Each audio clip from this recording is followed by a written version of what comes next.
thank you. I forgot to press a button.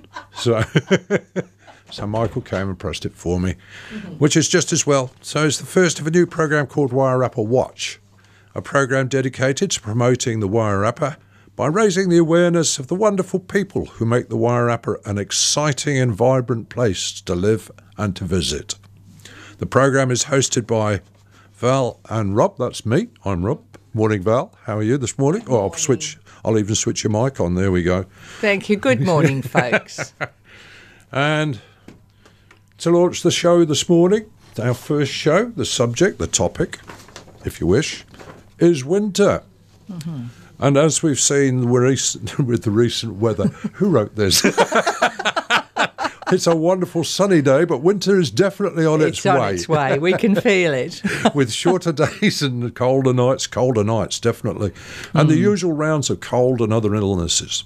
Joining us today in the studio is Catherine Sands-Waring. Good morning, Catherine. How are you this morning? Very good, thank you. From Compass Health. Yep. Mm-hmm. And you're going to tell us all about how to get ready for the colder months and help us stay healthy and avoid the winter ailments. Yep. Mm-hmm. So, Catherine, top tips for keeping well during the colder months. Away you go.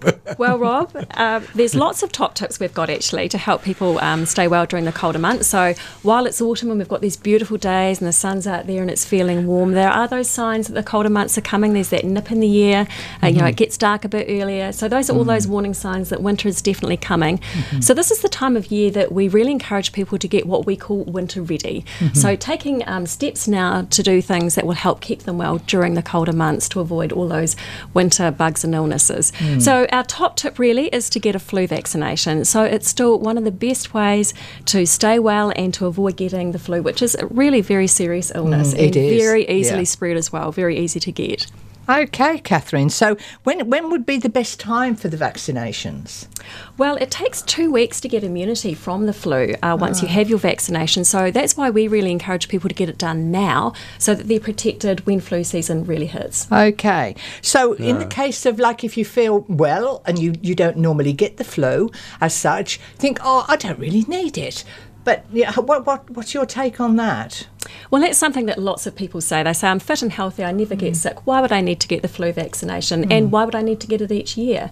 And so what a lot of people aren't aware of is that every year around a quarter of the population gets the flu virus, which when you think about it is actually a huge amount of people. Yeah. And of those people, 4 out of 5, so 80% of people with the flu virus don't have any symptoms. So they feel well, they look well, and so they're going about their daily tasks, but all the time they're actually spreading the flu virus. So these are the people who are serving you in a shop, making your lunch in a cafe. They're the people who've just sat down at the table that you're sitting at to have lunch at work. So that's why it's so easy to actually get the flu vaccination. The dreaded carriers. So what you're saying, you can actually, although you never get the flu, you can actually be a carrier.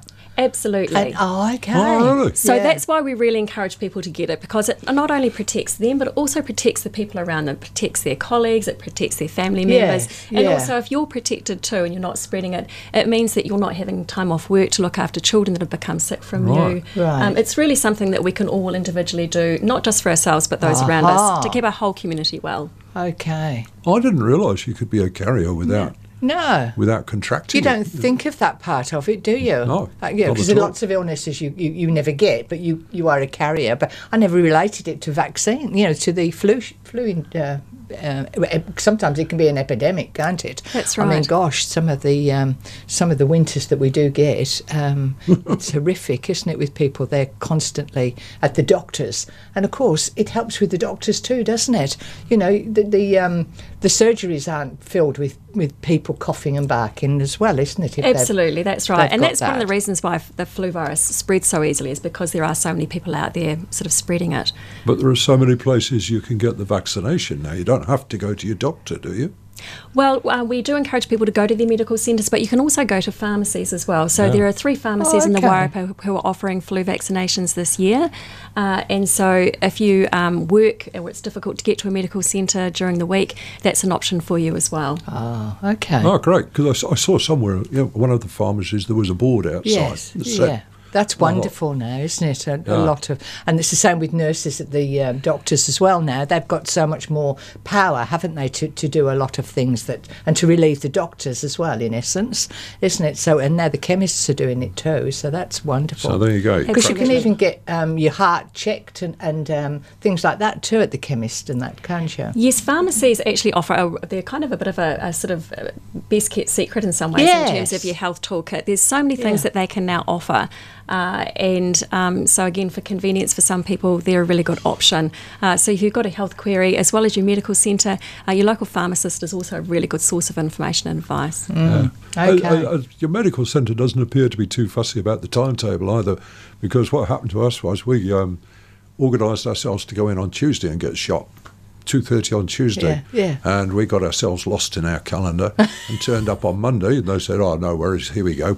Yeah, they still did us. Yeah, we were a day ahead of ourselves, weren't we? Or behind ourselves, yeah. But they still did it, which is great. Yeah, you know, fantastic. There's no problem, but it just takes a minute or two. Absolutely. Well, that's one of the things. It's actually something that's very quick and easy to do. I had mine at work yesterday, and I was chatting to a wonderful immunisation nurse who was doing it, and it was over before I knew it. Yeah, that's right. And it doesn't even hurt. No, it doesn't. It really doesn't. Okay, so again, you would say, a lot of people go, "Oh no, we don't get the flu injection because it actually gives you the flu." So what's your take on that? Well, that's one of those great urban myths, which just simply isn't true. Absolutely not. You cannot get the flu from the flu vaccine itself. So the vaccine isn't a live vaccine, and it's designed to trigger your natural immune response to the flu. So it's there designed to protect you from the flu, not give it to you.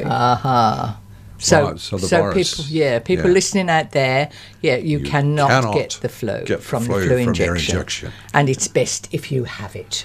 Absolutely. So for those people in the past who might have said, look, I had my flu vaccination and then I got sick, it's because of that 2-week period that it can take to get your immunity. It could be that they've had the vaccination, but actually they've got sick in that period of time, but they've linked the two things together. Or it could be that they've actually got sick from something else, but they've linked it. Or it could be that they were carrying it when they walked in for their vaccination. Yes, I'm not sure what the case is in that situation, but yes. So it's one of those myths that we're trying as best possible to try and quash, because we really want to encourage people as much as possible to get one. Absolutely. And then the other vaccination you can get while you're having the flu shot for people is the shingles shot. Well, the shingles vaccination is now fully funded. However, we do actually recommend to people that they get them done at separate times. Okay. So one of the reasons for this is that because flu vaccination season is so busy, it just relieves a bit of the pressure on medical centres not to get it done at the same time, if at all possible. It's not something that's seasonal, so it's something that could actually wait. Of course, so we would suggest to people that they get it done in 2 separate appointments if they can. Obviously, if you live in an outlying area and that's an issue for you, you can talk to your medical centre about doing it. Because that's actually something that they're saying at the doctors, you might as well have the shingles one now. But of course not so. It's best to have it separately. Well, obviously, you can talk to our suggestion is to talk to your medical centre about that. And if it works to have it done at the same time, then absolutely. Obviously, it depends on you as the patient in terms of your medical centre will work with you about that. What we're just trying to do at this busy time of year is try and actually get your flu vaccination first, and if it's possible to get the shingles one done at a later time, that would be great.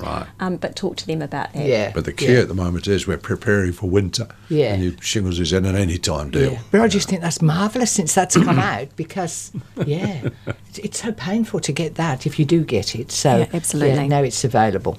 All right, so I'll turn it over to Rob now for the questions they've got. Are there any people who are particularly sort of vulnerable to flu during the season? The people that really ought to be vaccinated? Well, we really encourage everyone to get vaccinated, because everyone could really do with being protected from it. But there are particular groups of people that we really encourage to get one. So older people and pregnant women who could get quite serious medical complications from having the flu, we really encourage them to get it. If you're pregnant, getting a flu vaccination also provides some immunity to your baby in the first few months of their life. So it helps protect them at a time when they're really small and vulnerable. So that's a great thing to do. People with other medical conditions, conditions such as heart and lung related conditions, with diabetes, with asthma, encourage them to get one as well. And for them, it could also potentially be free. Never occurred to me that if you're pregnant and have the vaccination, then your youngster is also vaccinated. So they're born ready to fight it. Yes, definitely. So it's a really good thing that you can do, brilliant. not just for yourself, but for your baby as well. That never occurred to me. But thank you. Okay. So you've got question 8 there, Rob. Oh. It's all right, we do this so that we share. All right. So we're done with. What are some of the other things we can do to keep well, Catherine? Well, some of the things you can do to keep well, there's lots of things actually, and a lot of them are very, very simple. So hand hygiene is really important at this time of year. I mean, it's something which is important all year round, but we really encourage people at this time of year to make sure that they're washing and drying their hands thoroughly and regularly. And that's to avoid picking up those germs that are flying around at this time of year. The flu virus can stay on your hands for up to 6 hours, and on surfaces such as door handles and kitchen counters for up to 48 hours. So again, if you go to open a door handle at work and someone sneezed on it earlier that day, you could pick up the germs from them. So that's why it's really important that we all kind of collectively wash our hands really regularly just to avoid those germs. Supermarket trolley handles can be one of those places where you can pick up lots of germs. Wonderful to see so many supermarkets offering wipes by the front door now that you can use to actually on your trolley handles. So just take a couple of seconds to wipe the handle, and that will help to keep those germs away. Also, coughing and sneezing, making sure you cover those coughs and sneezes. The flu virus and other cold viruses can travel, those droplets can travel up to 1 metre when you sneeze, which when you think about it is actually quite an impressive distance. And we can't spend our lives always constantly being 1 metre away from people. So that's why it's really important to cough or sneeze into your elbow, to use tissues and put them in the bin straight away. And also to show your children how to do it too. Teaching good hand hygiene habits, can start really young, they're never too young to start. And also that whole thing around teaching them how to sort of catch those coughs and sneezes too. I never realised the virus could hang around for 48 hours on door handles and shopping trolley. Absolutely. Again, that's why it spreads so easily. Well, they breed, don't they? When they're out there, they breed, don't they? Yeah, exactly. Well, if it's warm and damp, I suppose they do. Right, so this is something we need to teach the youngsters then. Yes, definitely. It's a good habit to get into right from a really young age, really, so it becomes second nature. Right, especially if they're coming to sit at the table and all the rest of it. Wash hands first. And how about diet? Does diet help with saving yourself from getting the flu? What type of food should we eat? That's a really good question. So we know that eating well is really important all year round, but it does actually make a bit of a difference in terms of winter, in terms of keeping well. So fruit and vegetables are a great source of vitamins. They're the sort of thing that really boosts your system and helps you stay well. Also drinking lots of water. We drink it a lot during summer because we get thirsty, but during winter it's also really important because it keeps you hydrated, it flushes those toxins out of your system, and it's a really good way of keeping your energy levels up as well. I remember the good old days. We used to get these Halib orange tablets. Oh, yes. Remember those. And I remember having malt. We used to have a spoon of malt and cod liver oil. Oh, God, my mum used to run me around the table with a spoon. It was awful. Hated it. But it's a lot more pleasant for children now, isn't it? I think, yes, so there are a lot of things out there which help, which are a lot more pleasant to take, not quite so off-putting. No. Oh, it was all good fun. Go on. So we're down here now. What about if you have an existing medical condition? What's the story there if for your flu injection, and what should you do? Absolutely. So there are, if you're on regular medication, or if you're someone that gets asthma, particularly if you only perhaps get it at this time of year, we really encourage people to make sure that their asthma inhalers are up to date, so they've got them on hand for when they need them, before they need them, and making sure that they're in all those places where you can access them. So having some at home, but also having some at work, making sure that there's one at the school office if your child gets asthma. having a good supply of them. If you are on regular medication, we really encourage people to have a week's supply on hand at any time. This time of year, our medical centres get really busy. Yes, they do. And so trying to give them as much notice as possible for any repeat prescriptions you might need is a really good idea. And also making sure you've got a good stock on hand at home. Like when the bad weather really sets in and if it's a bit more tricky for you to get out, it means that you're not going to get caught without your medication. Yeah, absolutely. There was an article on the radio this morning, I think it was this morning, where people have got inhalers, but they feel okay, so they skip it for the day. But the idea of an inhaler is that it's an ongoing treatment to relieve the problem. It's not just to fix it when you've got a problem, is it? Yes, absolutely. And it's a really good idea if you get asthma or if your child gets asthma to book an appointment with your medical centre nurse sort of at this time of year and just kind of have a plan of attack in place, and they can take you through things like if you need a refresher on how to use your child's inhaler, or if you want to talk about other things which are going on for you at the time in terms of other medical conditions and the best way to manage your asthma during winter. They're really geared up to help you to sort that out and to look at those ways you can use your inhalers in terms of a preventer as well as those times when you get an asthma attack. I know we're digressing a little bit here, but asthma is an interesting problem. Our daughter had asthma, bad asthma, and it really was. She had an inhaler and it really did inhibit some of the things she could do until the day the cat disappeared.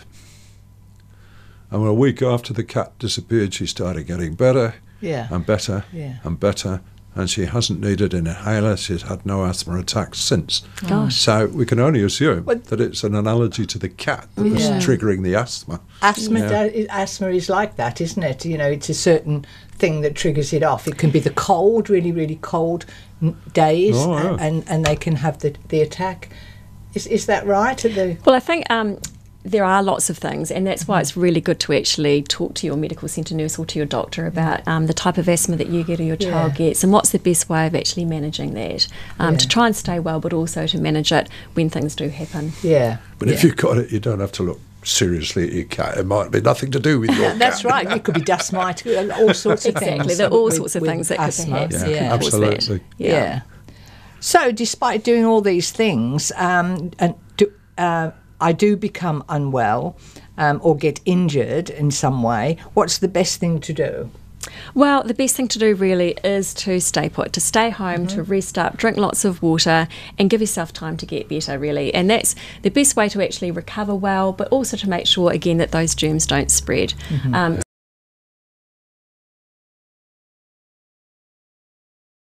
Nurse or the doctor there.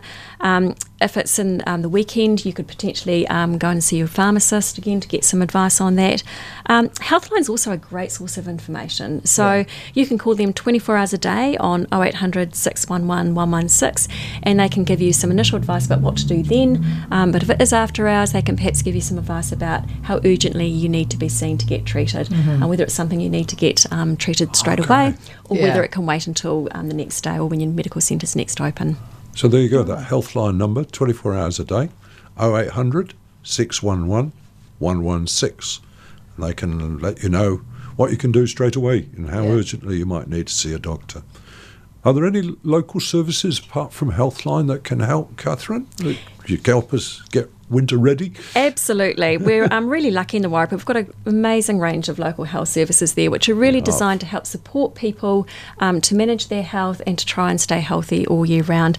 So one of the things with the lead up to winter is that for people that want to stop smoking, this is a really good time of year to do it because it will help you to breathe easier throughout winter, and also will help you avoid getting those winter illnesses as well. So we've got some great local services that can support people who want to stop.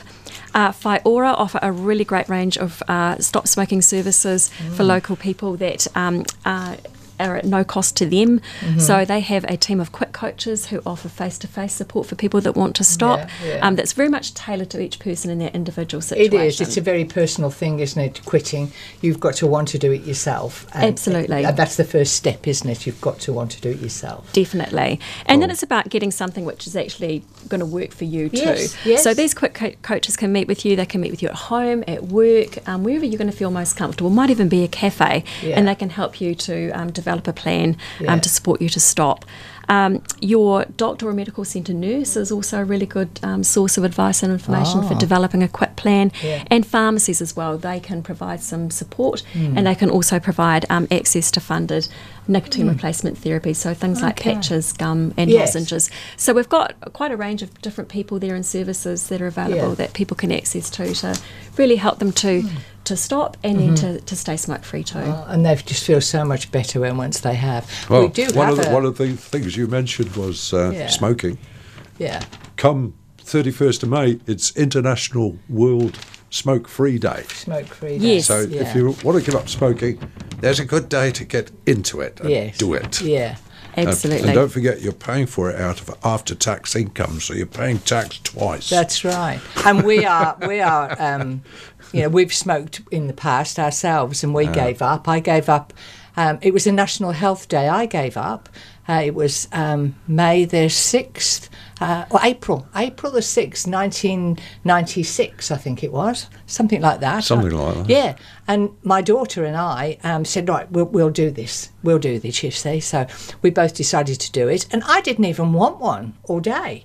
And so the next day, my daughter started again. She doesn't smoke now, of course, but she started the next day. And then she said to me, oh, would you like a cigarette, Mum? And I said, no. I said, I don't think I do. And I said, I tell you what, I said, I've actually analysed why I smoke for the first time. And I'd smoked for many, many years. And I thought, I smoke because I'm shy. I used to be terribly shy. And if I smoked, I put a screen up in front of myself so nobody could see me. And I thought to myself, after this analysis, I thought, how dumb is that? If people don't like me for what they see, it's their problem, it's not mine. And so I stopped and I started saving the money that I would normally spend on cigarettes, and I bought myself the most fabulous coat. And I felt tremendous when I wore that coat, and I've never smoked from that day to this, because all the time I save.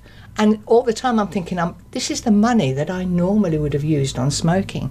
So for families in particular out there that have got children and they want to go on holidays, or they even want treats and things like that, if you quit smoking, you've got a whole new life. I've got to admit, it was more of a struggle for me. It was more of a struggle for Rob. We all have our different ways of coping but I got there in with the it. end, yeah. But he got there in the end too, and it's wonderful. And we do feel a hell of a lot better for it. Yeah, absolutely. There's just huge benefits all round, really, for yourself, for your family, health benefits, financial benefits. But, absolutely. it's about, I guess, understanding why it is that you do it, what it provides to that's you. The first time ever, and that probably helps to understand maybe what you need to do differently that will help you to stop and to stay stopping. That's right. Well, it was the money that stopped me. It was the money, yeah. Paying tax. Paying tax on cigarettes out of after-tax income didn't seem to be a very good economic proposition, really. Yeah. All right. On that note, I think we'll go for a music break short now. break now. All righty. Give Catherine a bit of space to when she's going to be coming back again. We've got a whole hour with Catherine and health, so it's a wonderful programme this morning. Yep. I'll just put that over there. And the music we're going to play today is In the Mood. With the Glenn Miller Band. So, get up off those couches and get yourselves dancing. Here we go. We'll go on. We'll knock off that one on, those off, and press.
There we go, ladies and gentlemen. In the Mood by Glenn Miller. I'll just turn these mics on. There we go. We're back on the air, folks. We're returned. This is not Fraser Crane, and I am not listening. Have you got our mics on? Yes, I have. Okay. Now, Catherine, we go to the big question now. What are some of the things that people need to be aware of with the winter on its way as regards home and things like that? Well, Val, there's lots of things people can do. Like we've been talking about what people can do in terms of their health, getting a flu vaccination, stocking up on medication, that sort of thing. Right. Part of that keeping well is actually getting your home winter ready as well. So there are things you can do to make sure your home environment is well set up to keep you and your family well. So keeping warm is actually quite a key part of keeping well, making sure you don't become cold and become vulnerable to the things that are going around. Right. So we suggest at this time of year it's a good time to go around, check your windows and doors to see if there's any gaps that could cause drafts and let the cold in. So it's a really good time to go and do that. Avoiding slips, trips and falls on those frosty paths in the mornings is one of the things that happen to people during winter. So checking your driveways and paths for moss that could cause those slips. Also checking to see if there are any overhanging plants that need trimming to help avoid people from getting trips, that sort of thing. So looking at those sorts of things you can do to kind of get your home winter ready as well. One of the things during winter, while we're trying to keep our homes warm, we also need to keep them well ventilated as well. So getting that fresh air circling, making any germs sort of are cleared away. So if you've got a big family or you live with lots of people, it's really important once a day to open the doors and windows, let that fresh air in and keep your home really well ventilated. Great. Thank you. Great, thank you. Okay, and of course, with the superannuitants now, this year we're going to have a bonus, aren't we, from the government, so that none of us, all of us now are able to put our heaters on and keep warm. That is a wonderful thing for people to have. Absolutely. Yeah. Especially those homes that aren't heated manually, like heat pumps and electric heaters, do cost a bit to run. There's no question of that. They do. So it's going to help a lot of superannuitants to keep warm. Absolutely. Yeah. So that's a bonus. Definitely. And it'll buy a lot of firewood too. I mean, Yeah, it will. If you're relying on a log burner. That's right. So now's a good time to make sure you've stocked up well on that firewood, that you're all set to go, really. Yeah. So you're not Make having sure to it's scramble dry. when the temperature suddenly does drop. Yeah. You're all set, your house is all fine, and you're all good to go. Yeah. And always burn dry wood if you can, because wet wood does not produce the heat you need. So, and it just fouls up your chimney. So, Yeah, absolutely. dry wood on the fire. Another way of sort of keeping warm too is keeping active. So getting out there, it's a good way of getting fresh air, keeping mobile. So we really encourage people to keep active during the winter months. It's that time when we tend to sort of hunker down and stay home. But actually trying to build a bit of exercise into the day is really important too. Yeah. So getting the kids out, joining them at the park, or just, taking an extra long time around the block maybe to clear your mailbox. Yeah. Just thinking of those ways you can actually make sure you do keep active, just keep your body moving is important. And that's a way of keeping warm as well. Yeah, Your local clubs and RSAs local clubs are great, aren't they? providing activities such as indoor bowls, darts, if you're... Yeah. But there are a lot of activities at local clubs, and they keep them warm. Yeah. Absolutely, that's Yeah. right. And your local community paper is quite a good source of information for all sorts of things that it are is. available. If you scan through that, it's just amazing, all the sorts of different things. I mean, there really is pretty much something for everyone. There is, that you and can in do. order to move your body, I mean, if some people find it very difficult to move as you get older, it becomes more difficult. But there's even a class like chair yoga.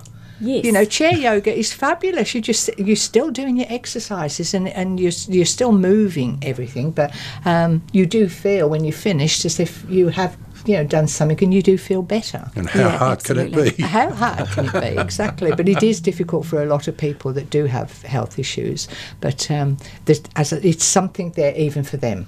There's something Absolutely. for everyone. Well, even Yeah. if you get together and play cards or something Yeah. at the club, Yeah. you're with other people and it's a group of people and it's warm, you keep you warm, you're keeping active. And if you're you keep- happy, yeah. you're well. That helps. Absolutely, That yeah. also That helps. that social interaction is really important. It is, particularly again, as I say, that we tend to sort of hide away a wee bit during winter. People aren't out and about quite so much, but getting out and being amongst other people is really quite an important part of your overall well-being.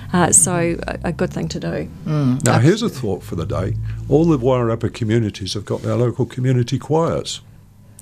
And there's Yes. nothing like singing to get you. Singing. Absolutely. Fabulous. Singing is actually very, very good Yeah. for your health. So- We are involved in a choir that's designed for people with respiratory conditions. And it's amazing what that active singing has done for them in terms of building their lung capacity, but also getting them together with other people, because it's a particular condition that can make people a wee bit isolated. They don't tend to get out as much, and it's been amazing to see what this this choir can do. That's right. That's right. Well, I'm in a choir. I'm in the Carterton Community Choir, and there is sometimes, especially in the winter months, that do I really need to go? Because it's like 7:15 till 9 o'clock. Do I really need to go? It's so nice and warm here. But I go and I love it. The hall is fabulous. The hall's heated. It's at the school, the Carterton school, and it's lovely and warm when we get there, and we have such a good time. We all got to know each other, and there's about 20 of us there, isn't there? We still need more people. We would love more people. More the merrier, yes. Of course. But you come out and you're still singing the songs you've been singing. You feel good, and it's a feel-good feeling to sing. And a lot of people go, I can't sing, but you don't have to be perfect. No, exactly. You're not pitch perfect. It doesn't matter. Just give it a go, and you'll love it. But I'm going to digress again, because we also have a choir of Parkinson's Oh yes, sufferers. we do. Oh, Yeah. really? Yeah, Gosh, Yeah. I wasn't aware of which that. is Yeah. the How wonderful. South Wairarapa Working Men's Club on Wednesday mornings, 10:30 is 10:30 till 12. And the St John Transport will actually pick you up and take you there if you give them a call. Yeah. And so, and they do bring 3 or 4. They bring people down from Masterton. Yeah. to the South Wairarapa Working Men's Yeah. Club on Wednesday mornings. Yeah. So there you go. Fantastic, that's good to know. And that's actually, you've just highlighted actually another really good local service, that both St John and Red Cross have health shuttles. So if it's difficult for people to They get do. to their health appointments, they're available to do that. So they just need to book a little bit ahead of time, so when Yeah. you know you've got That's your it. appointment, give Yeah. one of them a call. Yeah. Fantastic local service. Yeah. I'll give you their number in a minute. And in our area, down in Carterton, we also have just a small car that it's got the shuttle on the side of it, but they will just come up and pick people up that can't get to the doctors, or something like that, which is a wonderful Fantastic, isn't it? service. It's just a small car, and that people at home and think, I can't drive, I can't get to the doctors. there's a number there, they can ring them and they'll come and pick them up. And that's just volunteer drivers will do that, don't they? So amazing. Now, speaking of volunteer drivers, just to digress again, St John would like some more volunteer drivers. Yeah. And especially on their health shuttle service, which is the one we were just talking about. Yes. Takes people down to Greytown. So they need more drivers.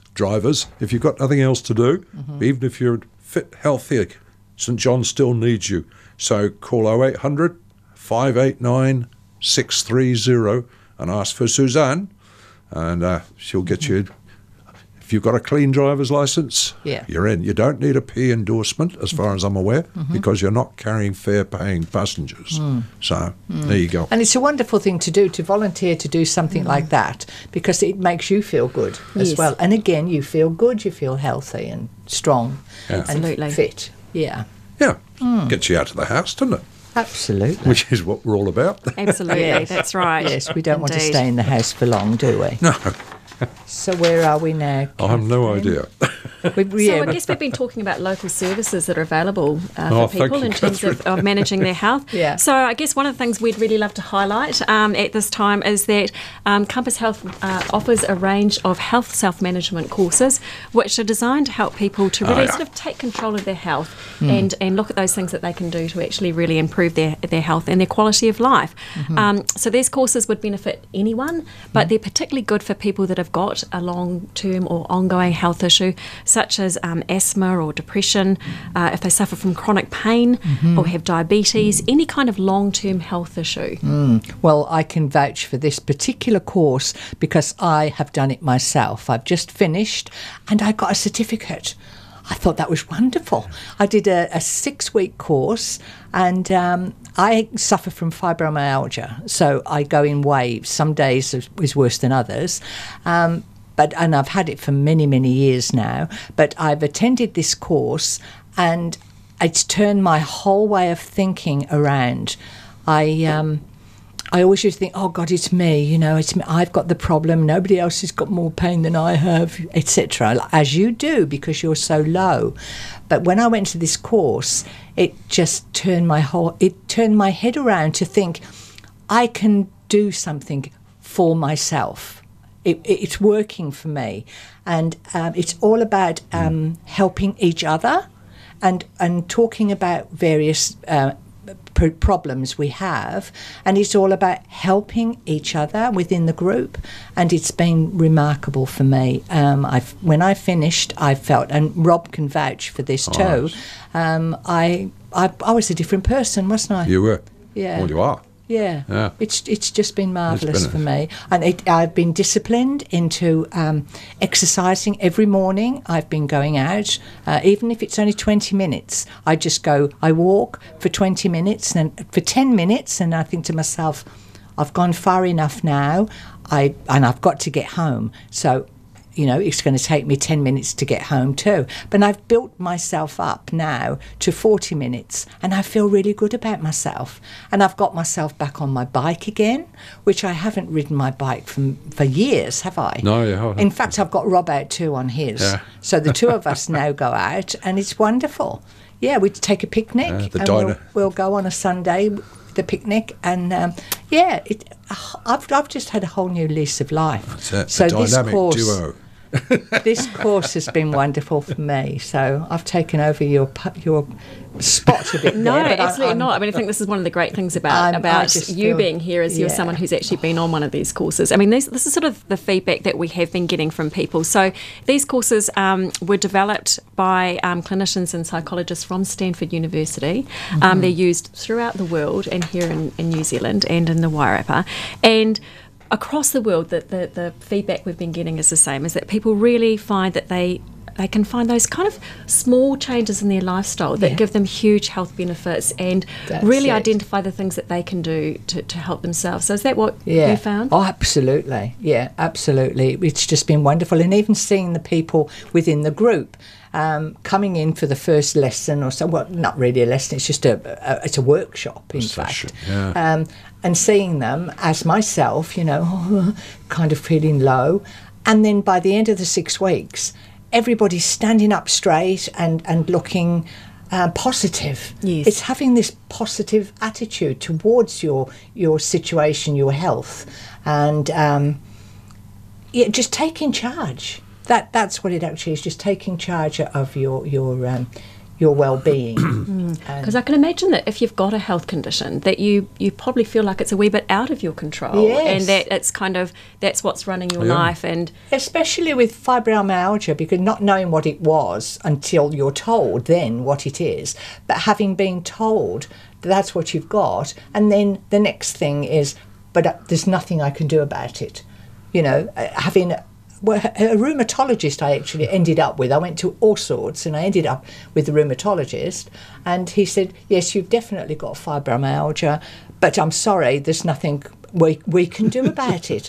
And with that, as soon as they tell you that, it's like, you just give up. yes, If there's nothing that can help you, you just give there's up. nowhere else you can go. But I've realised that the only way to help is to help myself. And through this course, that's what I've learned to do. And yes, as I say, I'm a different person altogether. that's fantastic. It must have helped even going along to that first session and realising there are other people who have a health condition which is really impacting their life. Because I think you can feel a bit isolated, can't This you, is when the you've thing, got a it's health only condition? me, it's only me, yes. Because I went and picked you up a couple of times, and the people were walking out of there. They were obviously in a much better frame of mind when they came out than when they went in. Yeah. The first time they went You in, could see, couldn't you? I was amazed that someone actually managed to get there sometimes. Yes, But, very, very difficult with walking and that whole persona of there was a being visible unwell. difference on the people that came standing out. up straight and being, having this positive thinking. But they do these courses. There's one running at the moment, isn't there? Yes, there is. So we've got one which has only just started this week, and so people, if they want to, can actually join up. The fact that there's been one session so far doesn't mean they're really missing out on anything. No. So if people are keen to join and find out how they could help themselves with their particular health issue, they can call Compass Health on 06 261 8300 or email us on smcourse@compasshealth.org.nz, and we can provide some more details, including how to get onto this course or the dates for the courses that are coming up in the future as well. So they're running on Wednesdays at Reap House from 5:30 to 8 p.m. So we'd love to have people come and join us there. So that particular course is one of our general courses. So there is a course which is a general one for people that have got different sorts of health issues to come along. And at those courses we cover all sorts of different topics like nutrition and breathing, sleep management, pain management. Look at the ways it's impacting their life in terms of communicating with other people, sort of making sort of positive choices, those sorts of things. But we do have other courses too which are on particular topics. So there's a diabetes course, ideal for people who've got that condition, and the one that you went to, which was looking at pain. Yes. Yeah, it was pain in general. Yeah. So what's involved in the courses, Catherine? You go every week? Yes, so the courses, they run weekly, and they run for 6 or 7 weeks, so they're held locally and they're free to attend, which is wonderful because it means it's really accessible to anyone. If you want to, you can take a friend or a family member along for support, and that's sometimes quite good as well for family members really understanding more about your condition too. Like you probably find that yourself, Rob, that you might be living with Val and seeing it, but actually when you go along, you kind of get a bit more of that information around what when you've got a long-term condition it's like for you. You kind of hear from other people and other people's partners around what it's like to live with that, and I guess if you're listening as well, you can find out ways to help support your partner in terms of assisting them with making those choices, or working out even within your home environment what's going to be the sort of changes that are going to make a difference for you. What are the things that are a barrier at the moment that maybe could need addressing. So the sessions are 2.5 hours long, and they're facilitated by 2 really well-trained course leaders who really know their stuff. They're lovely ladies. Yeah, absolutely. There's usually around sort of 15 people or so that attend the courses. courses, so they're not too big in terms of hopefully not being too daunting for people to come along. But also one of the things that has been part of the feedback is that benefit that people get from having other people there. Yeah, because we have a break. group, We had. I went to the daytime one, and that was 12:30 till 3, I think it was. Yes. So we have a break. We got lunch. We got a lovely coffee and sandwiches. It was great, and that gives you time as well to talk to the people within the group, and from that we finished about a month ago, and we've all exchanged phone numbers. And one of the ladies, she used to be a nurse. She was on the course herself, and she's getting us all together, just even once a month, meeting up and just continuing to support each other, which is a wonderful thing. And now we just ring each other and say, how you doing? And it just, oh gosh, I need to, oh yes, I do need to do that, so it'll kick them in. And same for me, they'll ring up, have you done your walking today? Or I also go aqua jogging on a Monday. Did you go aqua jogging? Oh well, I couldn't go, but I will go next week. Things like that. I always go, but things like that, they will gear you up to say, well, you need to keep it up. And that's the whole point about it. It's keeping it up once you've finished. But the book that we were supplied with, I just found that the best thing ever. Rob read through it too, didn't you? There was so much in that book. In fact, I bought it in the end because there's just so much information to keep going on with. It's a good read. And it takes you right through from the beginning right through to if you need palliative care later on in life, and it's about your partner as well, helping and understanding. Yeah. And so I found the book invaluable. Yes, it's an amazing resource. The whole kind of course is quite amazing, really, and wonderful to know that something that's been sort of developed overseas by some of the best is something that's available here within our own communities to be able to access, which is a really wonderful thing. Yes, I sent an email to the website that we were given in Canada, was it? I think they're Canadian. It comes from Canada somewhere, but as well, of course, it's from the university, Stanford University. But I did send them an email when I'd finished to say how well I found the course and how much I appreciated going, and etc. And then one of the ladies got back to me and she said to me, thanks for getting in touch with us. She said, you made my day. So it makes them feel that they're doing the right thing too, and they get a lot from it. Absolutely, yes. Yeah. Well, I guess it's nothing quite like hearing from someone themselves about what a difference it's made to their life and the life of people around them as well. Yes. Yeah. I mean, what are some of the things that you've noticed? Well, you're more active now. We can walk. Yeah. We don't have to get the car out every time we want to go to the supermarket. Yeah. We walk. Generally, we're more active. Yeah. You do the gardening a bit more now than you used to. Yeah. And the hoovering, I could never hoover. I'd start, cleaning hoovering the carpets and that. Rob would say, I'll take that. I'll take over from there. And I used to just let him take over, and then I would go and do something else. We do the cleaning between us, and I'd go off and do something else. But now I go, no, I'm all right. I'm fine. And he says, let me know when you need me to take over.